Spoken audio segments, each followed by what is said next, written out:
আসসালামু আলাইকুম। আমি ডাক্তার মোহাম্মদ রাজিবুল হক তালুকদার।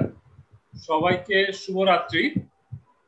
আজকে আমরা ওই লং কেসের ধারাবাহিকতায় আমরা কিছু লং কেস আলোচনা করতেছিলাম, কিভাবে আসলে লং কেস প্রেজেন্ট করতে হয়, কিভাবে লিখতে হয় এবং স্যার আসলে কি কি কোশ্চেন করে সেগুলো নিয়ে আসলে আমরা আজকে আলোচনা করব।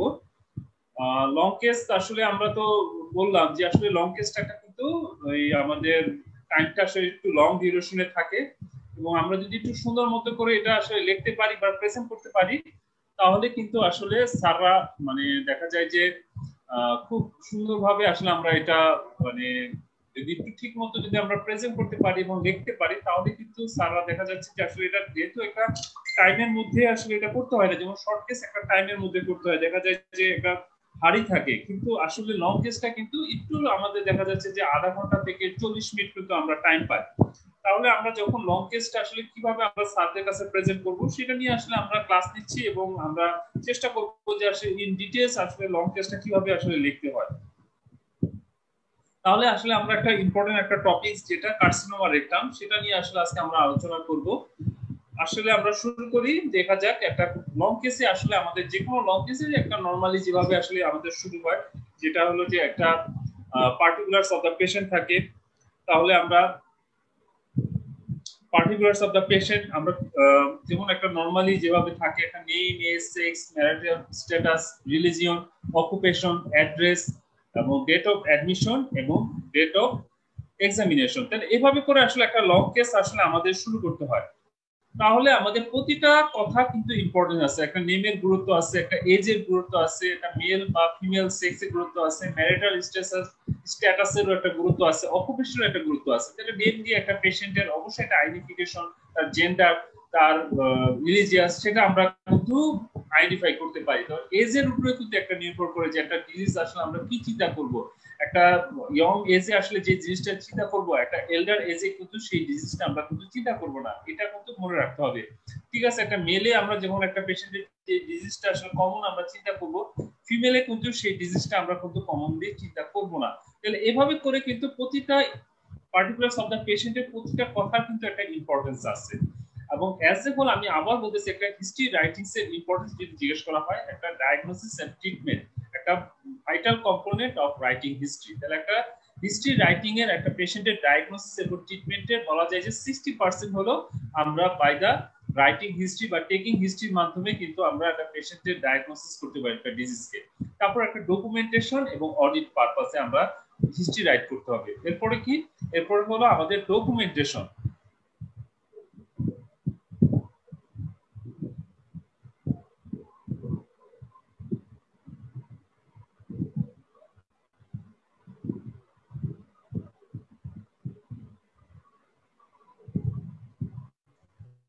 এরপরে কি আসে ডকুমেন্টেশন।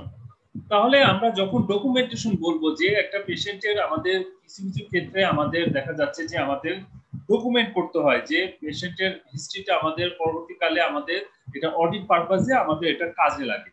এরপরে কি আসে, এরপরে আসে যে আমাদের মেডিকেল পারপাস। অনেক ক্ষেত্রে কিন্তু আমাদের বিভিন্ন ক্ষেত্রে যে পেশেন্টের আমাদের যে ডকুমেন্টেশন থাকে যেটা মেডিকেল পারপাসে অনেক সময় কোর্টে আমাকে সাবমিট করতে হয়, পেশেন্ট বলবে যে আমার চিকিৎসা করা হয়েছে, তাহলে এই ক্ষেত্রে আমাকে এই ডকুমেন্টেশনটা আমাকে একটু কাজে লাগবে ফর মেডিকেল পারপাস। আর অনেক ক্ষেত্রে আমরা বলি যে একটা হিস্ট্রি রাইটিং এর মাধ্যমে আসলে পেশেন্টের সাথে একটা গুড রিলেশন আমাদের তৈরি হয়, এগুলো অনেক কিছু আছে, তাহলে সেগুলো আমরা বলবো। তাহলে আমাদের মেন উদ্দেশ্য of writing history for diagnosis and treatment purpose, 2 number আমরা বলবো for documentation and further audit purpose. এরপরে আমরা কি বলবো, এরপর বলবো আমরা মেডিকেল পারপাস। আর লাস্টে আমরা যেটা বলি অনেক সময় পেশেন্টের সাথে আমাদের গুড রিলেশন আমাদের তৈরি হয় এই একটা হিস্ট্রি রাইটিং এর মাধ্যমে। তাহলে এইভাবে করে আমাকে হিস্ট্রি রাইটিং এর কথাগুলা স্যারকে ইম্পর্টেন্সটা আমাকে বলতে হবে।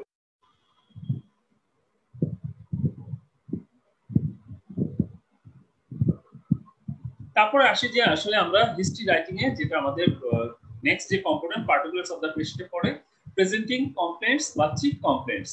তাহলে একটা কার্সিনোমা রেকটামে যখন আমরা প্রেজেন্ট করব তাহলে আমরা এটা থাকে যেভাবে আসলে আমরা বলেছি যে একটা চিফ কমপ্লেন্টটা হবে পেশেন্টের ওন ল্যাঙ্গুয়েজে, এবং এটা সাধারণত আমরা পয়েন্ট আকারে আমরা দেওয়ার চেষ্টা করব, 1 2 3 বা 4 হতে পারে, কিন্তু 5টা আমরা কখনোই লিখবো না। এবং এখানে যে কথাটা থাকবে সেটা যাতে একটা পেশেন্টের যে কমপ্লেন্টটা, যেটা তার বার্নিং ইস্যুটা, সেটা আমাকে প্রেজেন্ট করতে হবে পেশেন্টের ওন ল্যাঙ্গুয়েজে এবং অ্যাকর্ডিং টু দ্য ডিউরেশন অনুসারে আমরা সাধারণত লেখার চেষ্টা করব। এই কথাগুলো আমাকে মনে রাখতে হবে এবং try to avoid any medical language. তাহলে এই কথাগুলো আমাকে কিন্তু প্রেজেন্টিং কমপ্লেন্টস বা চিফ কমপ্লেন্টসে আমাকে লিখতে হবে।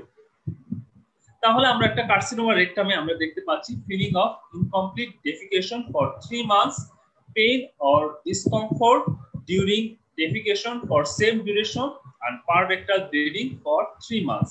তাহলে এভাবে করে কিন্তু আসলে একটা আমাদের কার্সিনোমা রেকটাম তাহলে বোঝা যাচ্ছে যে আসলে একটা তার একটা পেরিয়ানাল রিজিয়নে বা পারেক্টাল রিজিয়নে একটা ডিসকমফোর্ট সে ফিল করতেছে। সেভাবে করে কিন্তু আমরা বুঝতে পারছি যে একটা ডিজিজ যেটা আসলে হিমোরয়েডাল ডিজিজ না, কারণ তার দেখা যাচ্ছে হিমোরয়েডাল ডিজিজে একটা পেইনলেস দেখা যাচ্ছে যে একটা সাধারণত ব্লিডিং হয়, কিন্তু এখানে আমরা দেখতে পাচ্ছি যে তার যে ডেফিকেশন হচ্ছে তার সেটা ডেফিকেশন আর্জ হচ্ছে, কিন্তু সে কোনো কমপ্লিট যে তার ডেফিকেশন হচ্ছে সেটা কিন্তু সে বুঝতে পারতেছে না, বা তার যে আর্জটা হচ্ছে কিন্তু দেখা যাচ্ছে যে কিন্তু প্রপারলি সে ডেফিকেট করতে পারতেছে না, তারপরে তার কিছুটা পেইন দেখা যাচ্ছে আর পারেক্টাল ব্লিডিং দেখা যাচ্ছে। তাহলে এইভাবে করে যদি আমরা একটা যখন একটা চিফ কমপ্লেন আমরা স্যারদের কাছে বলবো, তাহলে বোঝা যাবে যে আসলে এটা একটা শর্ট ডিউরেশন, একটা এজেড পেশেন্ট, তাহলে আমরা একটা মেল পেশেন্ট, তাহলে এগুলো সবগুলোই আমাদের ডায়াগনোসিসে যায় ফর যে একটা ম্যালিগনেন্সির দিকে। তাহলে এভাবে করে কিন্তু আমাকে হিস্ট্রিটা দাঁড় করাতে হবে। তারপরে আসি যে আমরা হিস্ট্রি অফ প্রেজেন্ট ইলনেস। তাহলে এখানে আমরা যে কমপ্লেন্ট গুলো ছিল সেগুলোকে আমাকে ইলাবোরেট করতে হবে, তার ডিডি যদি কোনো কিছু আমাদের যদি থাকে পজিটিভ বা নেগেটিভ হিস্ট্রিটা আমাকে বলতে হবে, আর হলো যে ডিজিজের যে কোনো কমপ্লিকেশন আছে কিনা সেটা আমাকে বলতে হবে। তাহলে আমরা সবসময় বলি যে আমরা হিস্ট্রি অফ প্রেজেন্ট ইলনেসের 3 কম্পোনেন্ট, একটা যে আমাদের প্রাইমারি যে প্রভিশনাল ডায়াগনোসিস সেটাকে ইলাবোরেট করতে হবে, তারপর আমাদের ডিডি অর্থাৎ যে ডিডি থাকে সেটাকে ইলাবোরেট করতে হবে by positive and negative history, and আমার যে ফাইনাল যে প্রভিশনাল ডায়াগনোসিস ছিল সেটা রিলেটেড কোনো কমপ্লিকেশন আছে কিনা সেটা আমাকে বলতে হবে। তাহলে আমরা নরমালি সাধারণত যেভাবে শুরু করি, according to the statement of the patient he was quite well 3 months back, then after 3 months he noticed passaging of hard stool followed by small amount of bleeding at the end of defecation. He ignored this bleeding and thought this may be due to constipation, but after few days he felt abdominal cramp and which made him to get up early in the morning due to urge for defecation, but only some amount of liquid watery stool came out which could not satisfy his defecation urge, and he had to urge to defecate 8 to 10 times a day, as well as passage of rectal fresh bleeding did not stop, which was copious in amount and sometimes staining his cloth. তাহলে এই যে কথাগুলো আছে যে দেখা যাচ্ছে যে এখানে আমরা বললাম যে যেটা তাকে দেখা যাচ্ছে যে 8 থেকে 10 বার তার টয়লেটে যেতে হচ্ছে, কিন্তু তার আর্চ হচ্ছে কিন্তু সেভাবে তার ডেফিকেশন হচ্ছে না। দিস ইজ কল্ড কি ট্রিসমাস। এবং এতে দেখা যাচ্ছে যে তার খুব বেশি পরিমাণ ব্লাড যাচ্ছে এবং মাঝে সাঝে দেখা যাচ্ছে যে তার আন্ডার গার্মেন্টস বা ক্লথকেও তাকে দেখা যাচ্ছে যে ব্লাড স্টেনিং হচ্ছে। তাহলে এগুলো সবগুলাই কিন্তু আমার পজিটিভ ফেভারে যাচ্ছে for carcinoma rectum. He also developed nausea and found himself unwilling to do any daily activities due to unusual weakness. তাহলে একটা উইকনেস তার দেখা যাচ্ছে। আর there was no history of cough, hemoptysis, jaundice or body pain। এই যে আমরা এগুলো বলার উদ্দেশ্য হলো যে আমরা দেখতে পাচ্ছি যে এই পেশেন্টের কোনো মেটাস্টেটিক যে ফিচার নাই সেটা আমরা দেখতে পাচ্ছি। তারপরে আমরা বলবো patient is hypertensive for 10 years, অর্থাৎ তার অনগোয়িং যে কোনো যেটা ডিজিজ বলে, যেটাকে তার অনেক সময় ডায়াবেটিস থাকে, প্রেসার থাকে, ব্রঙ্কিয়াল অ্যাজমা থাকে, তাহলে সেগুলো আছে কিনা সেটা কিন্তু আমাকে উল্লেখ করতে হবে। তাহলে এভাবে করে কিন্তু আমাকে হিস্ট্রি অফ প্রেজেন্ট ইলনেস একটা পেশেন্টের আমাকে বর্ণনাটা করতে হবে। তাহলে যে আমরা আগে কিন্তু অনেক সময় আমরা বলতাম যে হাইপারটেনশন বা ডায়াবেটিস এগুলো পাস্ট হিস্ট্রিতে বলতাম, কিন্তু এখন সারা কিন্তু পছন্দ করে হিস্ট্রি অফ প্রেজেন্ট ইলনেস এটা উল্লেখ করতে হবে, যেহেতু এটা অনগোয়িং ডিজিজ, এটা তার ভবিষ্যতেও এটা থাকার পসিবিলিটি আছে, এই জন্য আমরা হিস্ট্রি অফ প্রেজেন্ট ইলনেসে এটা উল্লেখ করব। তারপরে যে হিস্ট্রি অফ পাস্ট ইলনেস যদি না থাকে নাথিং কন্ট্রিবিউটরি। আর যেটা পার্সোনাল হিস্ট্রি এখানে ইম্পর্টেন্ট ডায়েটারি হ্যাবিটটা বলতে হবে, যে কোনো ফাইবার জাতীয় কোনো খাদ্য সে ঠিকমতো খাচ্ছে কিনা, রেড মিট ফ্যাট এগুলো খাচ্ছে কিনা সেগুলো আমাকে কিন্তু বলতে হবে। যেটা আমাদের দেখা যাচ্ছে অনেক সময় রেড মিট এটা একটা দেখা যাচ্ছে যে এটা একটা কার্সিনোমা স্টোমাকের জন্য একটা পজিটিভ ফ্যাক্টর, তাহলে সেটা আমাকে উল্লেখ করতে হবে। কোরোনিক কার্সিনোমার সাথে অনেক সময় রিলেটেড থাকে ফর টেকিং রেড মিট। তারপরে যে পেশেন্ট স্মোকার কিনা, অ্যালকোহলিক কিনা এগুলো আমাকে উল্লেখ করতে হবে। তারপরে আসি কি আমরা এরপরে আমাদের যে কম্পোনেন্ট অফ ফ্যামিলি হিস্ট্রি, তাহলে এদের তার কোনো ফ্যামিলিতে others members are suffering from this type of illness or not সেটা আমাকে লিখতে হবে। Drug history, anti hypertensive drug নিচ্ছে সেটা আমাকে বলতে হবে। হিস্ট্রি অফ ইমিউনাইজেশন সেটা আমাকে বলতে হবে যে সে প্রপারলি ইমিউনাইজ অর নট। আমরা এখানে একটা লিখলাম যে নট কমপ্লিটেড বা patient could not memorize properly, এই কথাগুলো এভাবে বলতে হবে। এরপরে সোশিও ইকোনমিক স্ট্যাটাস, যেটা হাই ক্লাস মিডল ক্লাস, এখানে একটা ফার্মার সে একটা লো সোশিও ইকোনমিক কন্ডিশন সেটা হওয়া স্বাভাবিক। তারপরে allergy to any drugs or food সেটা আছে কিনা সেটা আমাকে বলতে হবে। তাহলে এভাবে করে আমাকে কিন্তু আদার্স যে হিস্ট্রিগুলো আমাকে সবগুলা কম্পোনেন্ট কিন্তু আমাকে লিখতে হবে।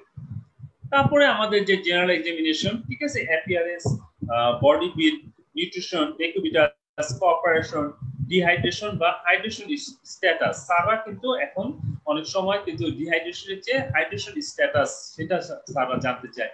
তাহলে এখানে পেশেন্ট অ্যানিমিক হওয়ার চান্স আছে। তারপরে jaundice, cyanosis, clubbing, oedema, neck pain, লিভ নোড, এনি পিগমেন্টেশন। তাহলে এই সবগুলা কিন্তু আমাকে কথাটা যখন আমরা হিস্ট্রি রাইটিং এ লিখবো সবগুলা পয়েন্ট যাতে আমরা লিখি সেটা আমাকে কিন্তু খেয়াল করতে হবে। তারপরে vital science, pulse, blood pressure, respiration, temperature এগুলো সবগুলো লিখতে হবে। আর এনি অবভিয়াস কোনো ডিফর্মিটি আছে কিনা সেটা আমাকে কিন্তু উল্লেখ করতে হবে। তাহলে অবভিয়াস ডিফর্মিটি মধ্যে অনেক সময় দেখা যায় যে পেশেন্টের ক্যাথারার করা থাকে, পেশেন্টের আইভি ক্যানুলা করা থাকে, তাহলে এই কথাটা বা কোনো ব্যান্ডেজ থাকে, তাহলে এই কথাগুলো কিন্তু আমাকে এখানে উল্লেখ করতে হবে। তারপরে লোকাল এক্সামিনেশন, তাহলে লোকাল এক্সামিনেশনের মধ্যে আসলে আমাদের যে অ্যাবডোমেন, যেহেতু আমরা এখানে কিন্তু মেডিসিন থেকে একটু আলাদা, কিন্তু জেনারেল এক্সামিনেশন পরে মেডিসিনে সাধারণত আমরা সিস্টেমিক এক্সামিনেশনে যাই, কিন্তু আমাদের সার্জারি কিন্তু আমাদের জেনারেল এক্সামিনেশন পরের কম্পোনেন্টটা হবে লোকাল এক্সামিনেশন। এখানে যেহেতু লোকাল এক্সামিনেশন আমাদের যে সিস্টেমটা আমরা ডিল করতেছি যেহেতু একটা অ্যাবডোমেন রিলেটেড, তাহলে আমাদের লোকাল এক্সামিনেশন হবে অ্যাবডোমেন। তাহলে ইন্সপেকশনে আমরা যেটা শেপ যেটা আছে যদি থাকে ডিস্টেন্ডেড থাকে ডিস্টেন্ডেড লিখবো, স্ক্যাফোল্ড শেপ থাকলে আমরা স্ক্যাফোল্ড শেপ লিখবো। তারপর umbilicus centrally place, inverted, visible কোনো ভেইন আছে কিনা, পালসেশন আছে কিনা, পেরিস্টালসিস আছে কিনা, কোনো ভিজিবল কোনো সোয়েলিং আছে কিনা, এবং পেশেন্টকে অবশ্যই একটা কাশি দিতে বলতে হবে, এবং কোনো তার যে হার্নিয়াল অরিফিসটা ইনটেক আছে কিনা সেটা আমাকে দেখতে হবে, এবং কোনো স্কার মার্ক আছে কিনা। তাহলে এগুলো সবগুলা কথা কিন্তু আমাকে ইন্সপেকশনে এগুলো লিখতে হবে। তারপরে আসে কি পালপেশন, তাহলে পালপেশনে আমাকে সুপারফিশিয়াল পালপেশনে লোকাল টেম্পারেচার, কোনো টেন্ডারনেস, মাসল গার্ড, রিজিডিটি এগুলো আছে কিনা সেটা লিখতে হবে। ডিপ পালপেশনে আমাকে লিভার, স্প্লিন, কিডনি ভ্যালুটেবল কিনা, অনেক সময় আমরা ব্লাডার নট পালপেবল, তাহলে এই চারটা কথা আমাকে কিন্তু লিখতে হবে, লিভার, স্প্লিন, কিডনি আর হলো আমাদের ব্লাডার। তারপরে আসে কি পারকাশন, পারকাশন নোটে যেটা আমরা দেখব নরমাল ফ্লুইড থ্রিল, সেটা সাধারণত অ্যাসাইটিস এবং শিফটিভ ডালনেস এগুলো সব অ্যাসাইটিস এর থাকলে এটা আমরা পেয়ে থাকি। হিউজ অ্যাসাইটিস থাকলে সাধারণত দেখা যাচ্ছে যে ফ্লুইড থ্রিল পাওয়া যায়। আর মাইল্ড টু মডারেট অ্যাসাইটিসে আমরা শিফটিভ ডালনেস পেতে পারি। তাহলে এই কথাগুলো আমাকে লিখতে হবে। এরপরে অস্কালটেশন, যেহেতু আমাদের পেশেন্টে কোনো অবস্ট্রাকশন বা এই জাতীয় কোনো সমস্যা নাই, তাহলে আমাদের বাউল সাউন্ড কি পাবো, নরমাল। তারপরে যে ভাইটাল যে জিনিসটা সেটা হলো ডিজিটাল রেকটাল এক্সামিনেশন। তাহলে এই যে এখানে আমাদের কিন্তু কার্সিনোমা রেকটাম যদি আমরা প্রেজেন্ট করতে যাই তাহলে আমাকে এই কম্পোনেন্টটা কিন্তু খুবই ভাইটাল, ডিজিটাল রেকটাল এক্সামিনেশন, এটা অবশ্যই করতে হবে এবং তার ফাইন্ডিংসটা আমাকে সুন্দর করে লিখতে হবে। Annular growth, encircling the whole circumference of the rectum which was hard in consistency with irregular margin, associated with multiple small polypoid lesions around the growth which seems to be fixed with the surrounding muscle and involving the anal sphincter, was found about 3 cm from the anal pars. তাহলে সবগুলা কথা কিন্তু আমরা এখানে বললাম। তার গ্রোথটা সাধারণত 30 সেন্টিমিটার দূরে এবং সেটা চারপাশ থেকে অর্থাৎ তোমার আমরা বললাম যে এটা একটা অ্যানুলার গ্রোথ যেটা হোল সার্কামফারেন্স অফ দ্য রেকটামকে এটা ইনভলভ করেছে এবং তার সাথে আমরা দেখতে পাচ্ছি তার মাসল এবং অ্যানাল স্ফিংটারটাকেও এটা ইনভলভ করেছে এবং after withdraw of the removal of the finger তাহলে ফিঙ্গার টিপ ওয়াজ ব্লাড স্টেইন তাহলে এই কথাগুলো এভাবে করে কিন্তু আমাকে লিখতে হবে তারপরে যে আমরা আগেও আমরা বলেছি যে একটা ডিজিটাল রেকটাল এক্সামিনেশন এটা সারা জানতে চাই কম্পোনেন্ট গুলো কি কি কিভাবে আমরা ডিজিটাল রেকটাল এক্সামিনেশন করব এক্সপ্লেইন করতে হবে পেশেন্টের পজিশন কি কি তাহলে আমরা কমনলি যে পজিশনে করি সেটা হলো লেফট ল্যাটারাল পজিশন তাহলে আমরা এই পজিশনে করতে পারি তাছাড়া আমরা লিথোটমি আমরা পজিশনে করতে পারি তাহলে এই কথাগুলো কিন্তু সারা জানতে চায় যে what are the position of DRE তাহলে ডিআরই কমন পজিশন হলো লেফট ল্যাটারাল পজিশন তারপর আমরা বললাম কি লিথোটমি পজিশন তারপরে নি এলবো পজিশন তাহলে এই কথাগুলো কিন্তু সারা জানতে চায় ঠিক আছে তারপর হলো dorsal position this are the position we can do DRE তাহলে left lateral position knee elbow position lithotomy position আর হলো ডরসাল পজিশন তাহলে আমরা ইন্সপেক্ট করব এবং পালপেট করব তাহলে ডিআরই কিন্তু এই যে কয়েকটা কম্পোনেন্ট ইন্সপেক্ট করতে হবে পেরিনিয়ামটা দেখতে হবে তারপরে আমাকে যখন একটা অবশ্যই লুব্রিকেন্ট নিতে হবে এবং লোকাল অ্যানেস্থেটিক আমাকে নিতে হবে এই কথাগুলো কিন্তু মনে রাখতে হবে আর অবশ্যই ভাইটাল যেটা থিং অবশ্যই ইউ হ্যাভ টু মেইনটেইন দা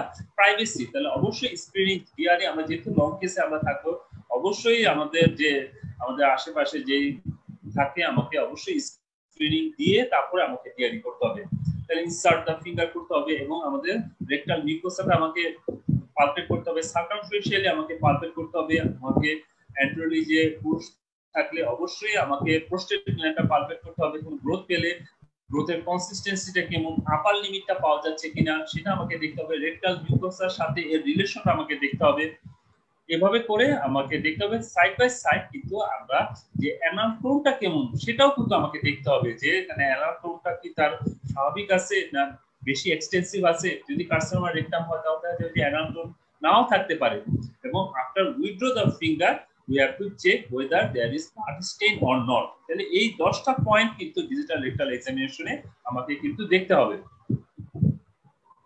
তারপরে আছে যে আদার সিস্টেমিক এক্সামিনেশন তাহলে আমাদের যে এগুলো আছে respiratory system cardiovascular system genitourinary system locomotor and nervous system এটা nothing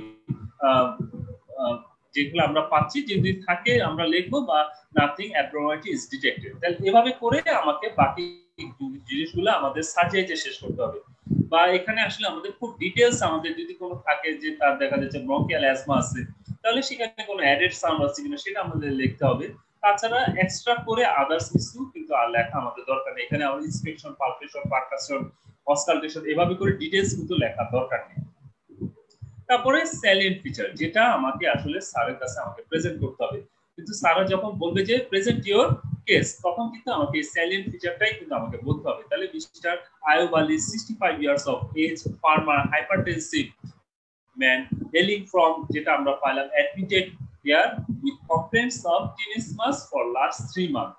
Therefore, he had urged for defecation 8 to 10 times a day and sometimes he felt pain or discomfort during defecation. There was history of passage of parrectal fresh bleeding which was copious in amount and sometimes staining his cloth. He also developed nausea and found himself unwell to do any daily activities due to unusual weakness. তাহলে এখানে সবগুলাই দেখা যাচ্ছে যে একটা aged patient একটা male patient এবং তার কি আছে ট্রিসমাস আছে পেননেস অনেক সময় তার দেখা যাচ্ছে যে ব্লিডিং হচ্ছে এবং যেটা অনেক কোপিয়াস ইন অ্যামাউন্ট এবং তাকে দেখা যাচ্ছে যে টয়লেটের আর্টসটা দেখা যাচ্ছে যে 8 থেকে 10 বার এবং অনেক সময় তার আন্ডার গার্মেন্টস বা আন্ডার যে তার যে ক্লথ আছে সেটাকেও দেখা যাচ্ছে স্টেনিং হচ্ছে এগুলো সবগুলো আমাদের ফেভার ফর কার্সিনোমা রেকটাম তাছাড়াও আমাদের দেখা যাচ্ছে যে তার হিস্ট্রিটা কি অনেক শর্ট তাহলে এগুলো সবগুলো সাজেস্ট করবে ফর কার্সিনোমা রেকটামের দিকে তারপরে আমরা কি বলবো on general survey patient is in looking not ectatic anemia absent with normal vital sign on abdominal examination the shape and contour of the abdomen is normal there is no superficial or deep tenderness in the abdomen liver and spleen not palpable no other mass is palpable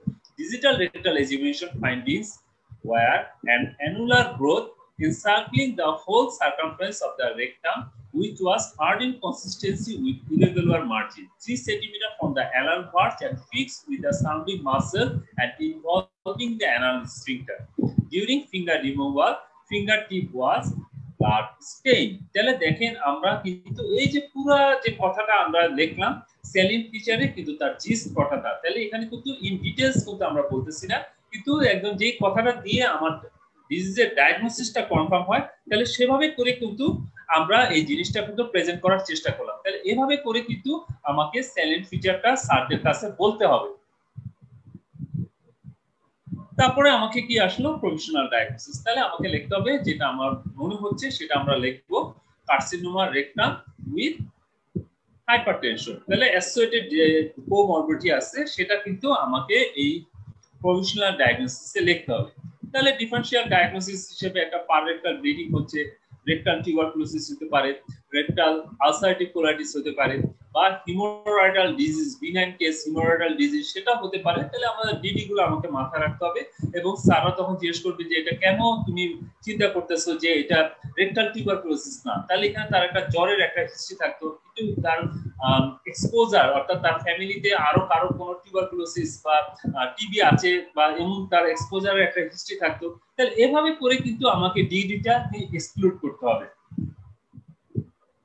তাহলে আসেন কি investigation, তাহলে এখানে একটা simple আমরা ইনভেস্টিগেশনের মাধ্যমে proctoscopy বা সিগমোইডোস্কোপি and biopsy, তাহলে এভাবে করে কিন্তু আমরা এই ডিজিজটা কিন্তু কনফার্ম করতে পারি। তাছাড়াও আমাকে কিন্তু কোলোনোস্কোপি করতে হবে, কারণ আমাদের অনেক সময় দেখা যায় যে শুধু যে কোলনের যা শুধু যে আমরা রেকটামে যে ক্যান্সার তা কিন্তু না, তার কিন্তু আদার সাইডে অফ দা কোলনেও কিন্তু তার ক্যান্সার থাকতে পারে, that is called synchronous lesion. তাহলে তারা কিন্তু জানতে চায় যে তুমি তো প্রক্টোস্কোপি বা সিগমোইডোস্কোপির মাধ্যমে এবং বায়োপসি নিতে পারছো, তারপরও কেন তুমি কোলোনোস্কোপি করতে চাও? আমি কোলোনোস্কোপি করতে চাই to assess other any synchronous lesion আছে কিনা, অর্থাৎ সাইমালটেনিয়াসলি আদার্স আরো প্রাইমারি লেশন আছে কিনা সেটা আমাকে জানতে হবে।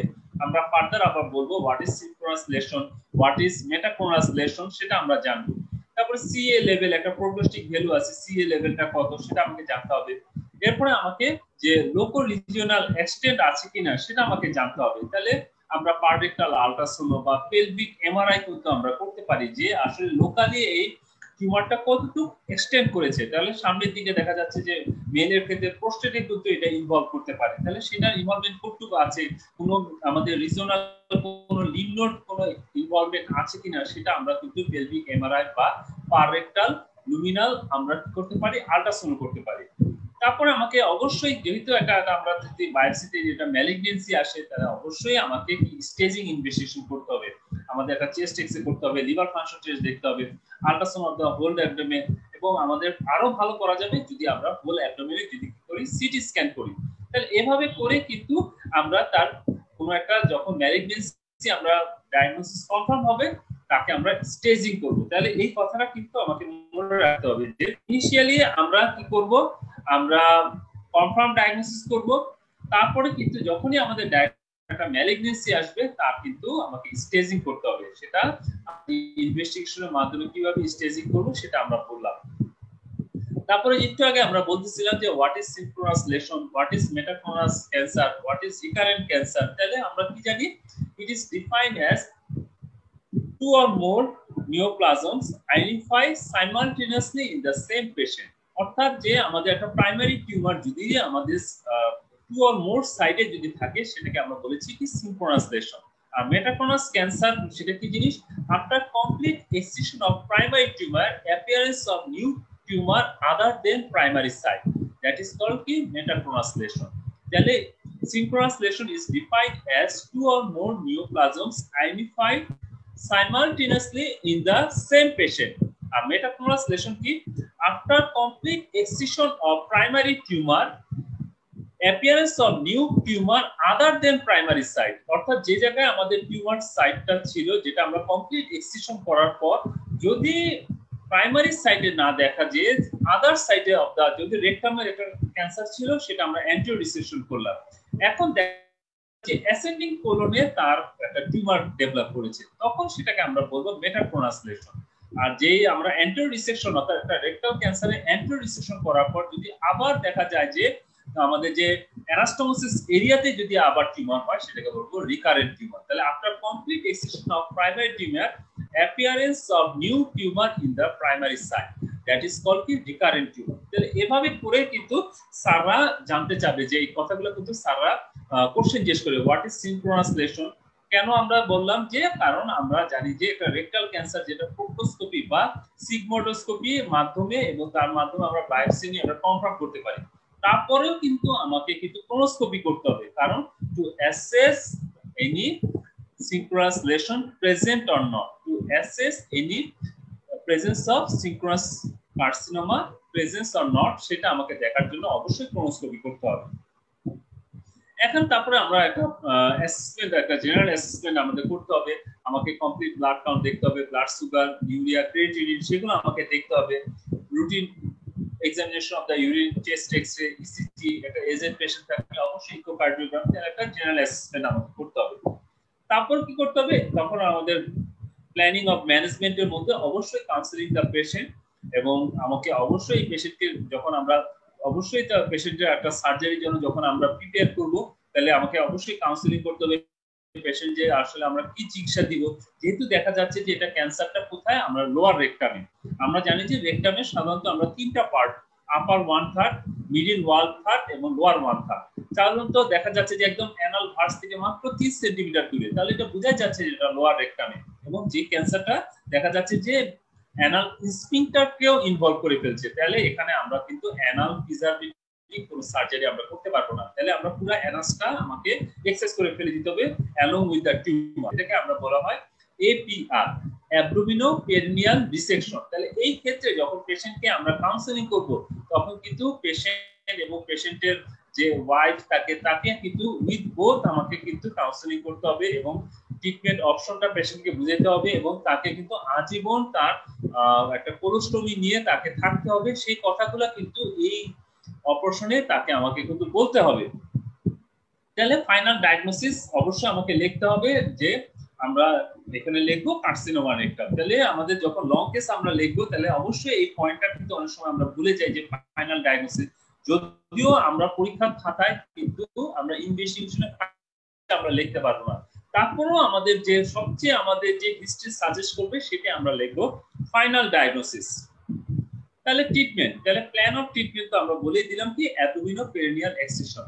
আর অবশ্যই পেশেন্টকে প্রি অপারেটিভ প্রিপারেশনের মধ্যে পেশেন্টকে কাউন্সেলিং করতে হবে, পেশেন্ট জেনারেল অ্যানেস্থেসিয়ার জন্য ফিট কিনা সেটা আমাকে দেখতে হবে, এবং তাকে আমাকে পেশেন্ট অ্যানিমিয়া থাকার পসিবিলিটি বেশি, তাহলে ব্লাড ট্রান্সফিউশন লাগতে পারে সেটা আমাদের মনে রাখতে হবে, এবং পার অপারেটিভ অনেক সময় আমাদের ব্লাড ট্রান্সফিউশনও লাগতে পারে। অবশ্যই আমাকে অপারেশন আগে আমাকে ব্লাড জোগাড় করে রাখতে হবে। তাহলে এখানে আমাদের যে কাউন্সেলিং কনসেন্ট আমাকে নিতে হবে, এখানে আমরা বললাম যে inform consent from taken from the patient and his wife, এবং অবশ্যই তাকে একটা পার্মানেন্ট যে কোলোস্টোমি আমরা করব সেটার কনসেন্ট কিন্তু পেশেন্টকে নিতে হবে, এবং তাকে বুঝাইতে হবে যে এটার মাধ্যমে তার পরবর্তীতে এইটার মাধ্যমে তাকে কিন্তু থাকতে হবে তার বাইরে একটা ব্যাগের মাধ্যমে তার স্টুলটা তার অ্যাবডোমেনের বাইরে চলে আসবে, তার কিন্তু কোনো নরমাল কিন্তু পায়খানা রাস্তা প্যাসেজ তার যে অ্যানাস এটা কিন্তু তার থাকবে না, এবং জেনারেল অ্যানেস্থেসিয়া দিয়ে দিতে হবে। তার যে ম্যারিটস বা ডিম্যারিটস যেগুলো আছে সবগুলাই কিন্তু তাকে আমাকে কাউন্সেলিং করতে হবে। আর অবশ্যই একটা কোলোস্টোমি তার যে ব্রিথ, তাকে তার কোলোস্টোমিটা কিভাবে তার ম্যানেজ করতে হয় সেটাও কিন্তু তাকে বুঝাইতে হবে, ঠিক আছে। তাহলে এভাবে করে কিন্তু আমাকে অবশ্যই কনসেন্ট নিতে হবে। আর এখানে একটা ইম্পর্টেন্ট একটা জিনিস, আমরা যেহেতু একটা ক্রনিক সার্জারি করব, অবশ্যই একটা বাউল প্রিপারেশন রাখতে হবে। তাহলে পেশেন্টকে অবশ্যই আমাকে 24 ঘন্টা এনকিউ রাখতে হবে, তাকে প্রপার স্যালাইন দিতে হবে। আমরা বাউল প্রিপারেশনের জন্য আমরা মেডিকেল অর্থাৎ অ্যান্টিবায়োটিক আমরা ইউজ করব, সেটা সিপ্রোমেট্রো আমরা দিতে পারি, এবং আমরা বাউল ক্লিনজিং এর জন্য আমরা ম্যানিটোন আমরা ওরালি আমরা খাওয়াবো, এবং একটা ডে বিফোর সার্জারিতে আমরা অবশ্যই একটা এনএমা সিমপ্লেক্স দিব, যাতে তার তাহলে পুরো বাউলটা তার ক্লিয়ার হয়ে যাবে। তাহলে বাউল প্রিপারেশনটা খুব ইম্পর্টেন্ট। তাকে আমরা নাথিং পার ওরাল একটা আইভি ফ্লুইড দিতে হবে, আমরা সিপ্রোমেট্রো দিতে পারি, অবশ্যই ম্যানিটল তাকে ওরালি আমরা খাওয়াবো, এবং একটা এনেমা সিমপ্লেক্স আমরা দিব ডে বিফোর সার্জারি। এরপরে যখন অপারেশন হয়ে যাবে, অপারেশন হওয়ার পরে তাকে অবশ্যই একটা অ্যাডভাইস থাকতে হবে, patient was advised two contact with oncologist. তাহলে সার্জারিটা কিন্তু এটা কমপ্লিট না, তার পরবর্তী যে চিকিৎসা যে লাগবে, তার যে অনকোলজিক্যাল যে একটা অ্যাডভাইস লাগবে, তাকে কেমোথেরাপি, রেডিওথেরাপি এগুলো লাগতে পারে, সেই কথাটাও কিন্তু তাকে ডিসচার্জের সময় কিন্তু বলে দিতে হবে অবশ্যই, এবং ট্রিটমেন্ট প্ল্যানেও এটা কিন্তু তাকে এক্সপ্লেইন করতে হবে। এখন আসেন যে আমরা আসলে কেন আসলে এই যে আমরা জিনিসটা বললাম যে ক্রনিক যে ম্যালিগনেন্সি গুলো আসলে তার যে সাইটটা আসলে কোথায় মেইনলি দেখা যায়, তাহলে আমরা দেখেন এখানে আমরা একটা ম্যালিগনেন্সি গুলার একটা পার্সেন্টেজ আমরা দেখতে পাচ্ছি। তাহলে আমরা দেখতে যাচ্ছি যে কোলনটার মধ্যে যে রেকটামটা সেকেন্ড মোস্ট কমন সাইট, সাধারণত সিগময়েড কোলনে 25% এবং রেকটামে যেটা দেখা যাচ্ছে যে 23%। তাহলে এই কথাগুলো কিন্তু মনে রাখতে হবে। তারপরে যে আমরা একটা রেকটাল ক্যান্সারের ক্ষেত্রে আরেকটা জিনিস আমরা মনে রাখতে হবে, সেটা হলো যে স্পুরিয়াস ডায়রিয়া, যেটা একটা অ্যানুলার গ্রোথে অনেক সময় দেখা যায় যে পেশেন্টের একটা ফলস ডায়রিয়া হয়। তাহলে এই কথাটাও কিন্তু মনে রাখতে হবে। সারা জিজ্ঞেস করতে চায় যেটা what is the meaning of spurious diarrhoea. Spurious literally mean হলো ফলস ডায়রিয়া, স্পুরিয়াস মানে হলো ফলস ডায়রিয়া। তাহলে এই কথাটা কিন্তু সারা জানতে চায়। তারপরে একটা এটিওলজিক্যাল ফ্যাক্টর, আসলে বিভিন্ন কেমিক্যালস আছে, এনভায়রনমেন্টাল ডায়েটারি ফ্যাক্টর আছে, কিছু রিস্ক ফ্যাক্টর যেটা আমরা মেল, তারপরে আমরা ফ্যামিলিয়াল হিস্ট্রি অনেক সময় থাকে, অনেক সময় দেখা যায় যে অনেক সময় আমাদের কিছু হেরিডিটারি যেটা ফ্যাপ বলা হয়, ঠিক আছে, ফ্যামিলিয়াল পলিপোসিস কোলাই, ঠিক আছে, এই জিনিসগুলো একটু মনে রাখতে হবে। তারপরে আমরা যে আসলে Dukes classification of the rectal cancer, সেটা আমরা জানি যে সেটা ডুলস এ বি সি আর ডিটা এর সাথে যুক্ত করা হচ্ছে, যেটা আসলে অ্যাকচুয়াল ডুলস ক্লাসিফিকেশনে যেটা ডিটাকে ডিস্টাল মেটাস্টেসিস বলা হয়। তাহলে এটা কি কনফার্ম উইথ দা বাওয়েল ওয়াল, যেটা মিউকোসা এন্ড সাব মিউকোসার মধ্যে কনফাইন্ড থাকে, সেটা হলো ডুলস এ। ডুলস এটা কি, সেটা হলো extend across the bowel wall to the মাসকুলারি স্কোপিয়া with no নিম নোড ইনভলভমেন্ট। তাহলে এটা কি, যেটা যখন মিউকোসা এন্ড সাব মিউকোসা পর্যন্ত কনফাইন্ড থাকতেছে, সেটা হলো ডুলস এ। ডুলস বি টা কি, extend across the bowel wall to the মাসকুলারি স্কোপিয়া with no lymph node involvement. R Dulles C টা কি, লিম নোড যখন ইনভলভ হবে সেটাকে বলা হয়েছে ডুলস সি স্টেজিং। আর যেটা আমরা ডিটা আসলে এটার অ্যাকচুয়াল যে ইয়েতে নাই, তারপর এটার সাথে আমরা অ্যাড করি, সেটা হলো ডুলস ডিটা কি, সেটা হলো ডিস্টাল মেটাস্টেসিস। তাহলে এভাবে করে কিন্তু আমরা Dulles staging of carcinoma rectum আমরা করে থাকি। আর এর সাথে রিলেটেড আমরা একটা কোশ্চেন স্যার অনেক সময় জিজ্ঞেস করে, একটা রাইট সাইডের কোলনিক ম্যালিগনেন্সি এবং একটা লেফট সাইডের কোলনিক ম্যালিগনেন্সি ডিফারেন্স কি। তাহলে রাইট সাইডের কোলনিক ম্যালিগনেন্সি দেখেন কিভাবে প্রেজেন্ট করে। সাধারণত এটা একটা আনএক্সপ্লেইন অ্যানিমিয়া এবং পেশেন্টের একটা রাইট সাইডে কোলনিক লাম্প নিয়ে প্রেজেন্ট করে। তাহলে এই কথাটা কিন্তু মনে রাখতে হবে। তাহলে একটা রাইট সাইডে কোলনিক ম্যালিগনেন্সি যেটা প্রেজেন্ট করে কি, একটা আনএক্সপ্লেইন অ্যানিমিয়া, আর এটা কি বললাম আমরা, একটা রাইট সাইডের একটা কোলনিক বা ইন্ট্রা অ্যাবডোমিনাল লাম্প নিয়ে প্রেজেন্ট করে। আর লেফট সাইডের সাধারণত কোলনিক যে ম্যালিগনেন্সি গুলো, সেটা কি ইন্টেস্টিনাল অবস্ট্রাকশন নিয়ে প্রেজেন্ট করে। তাহলে এই কথাটা কিন্তু মনে রাখতে হবে। তাহলে লেফট সাইডে কোলনিক ম্যালিগনেন্সি গুলা সাধারণত ইন্টেস্টিনাল অবস্ট্রাকশন নিয়ে প্রেজেন্ট করে। কেন? আমরা জানি যে লেফট সাইডে যে কোলনিক ডায়ামিটারটা সেটা কিন্তু রাইট সাইডে যে কম, এবং লেফট সাইডে যে কোলনিক ম্যালিগনেন্সি হয় সেটা হলো অ্যানুলার ভ্যারাইটি, আর যেটা রাইট সাইডে যে কোলনিক ম্যালিগনেন্সি হয় সেটা কিন্তু ulcerative variety, ulcer proliferative variety. তাহলে ওখানে সাধারণত ব্লিডিং হয়, পেশেন্ট অ্যানিমিয়া প্রেজেন্ট করে। আর লেফট সাইডে যে এটা সাধারণত টিউবুলার বা অ্যানুলার ভ্যারাইটি। তাহলে এতে দেখা যাচ্ছে যে কনস্ট্রিকশন বা এটাকে কি বলা হয়, এটা অ্যানুলার ভ্যারাইটি। তাহলে এতে কি থাকে, ইন্টেস্টিনাল অবস্ট্রাকশন নিয়ে সাধারণত প্রেজেন্ট করে। তাহলে এই কথাগুলো কিন্তু স্যাররা জিজ্ঞেস করে। তাহলে এই রিলেটেড এই কয়টা কোশ্চেন স্যাররা কিন্তু জিজ্ঞেস করবে। তাহলে যে আমরা স্পুরিয়াস ডায়রিয়া বললাম, যেটা আর্লি মর্নিং ডায়রিয়া, যেটা আসলে একটা ফলস ডায়রিয়া। এটা আমরা ওভারনাইট মিউকাস অ্যাকুমুলেশন হয়, এবং সাধারণত দেখা যাচ্ছে যে লেফট সাইডে একটা অ্যানুলার ভ্যারাইটি হলে দেখা যায় যে একটা গাটে ফিকাল লোড হয়, সেটা বের হতে পারতেছে না। তাহলে এটা অনেকদিন থাকার ফলে সেখানে ব্যাকটেরিয়াল ওভারগ্রোথ হয়ে সেই স্টুলটাকে লিকুইফাই করে, এবং একটা যখন চিকন ন্যারো হয়ে সারাক্ষণ এটা স্টুলটা বের হতে থাকে as like diarrhoea. This is called কি, স্পুরিয়াস ডায়রিয়া। তাহলে স্পুরিয়াস মানে কি, যেটা আমরা বলেছি লিটারালি মিন হলো ফলস। তাহলে এই কথাটা কিন্তু স্যাররা জিজ্ঞেস করে, তাহলে এটা আমাকে বলতে হবে।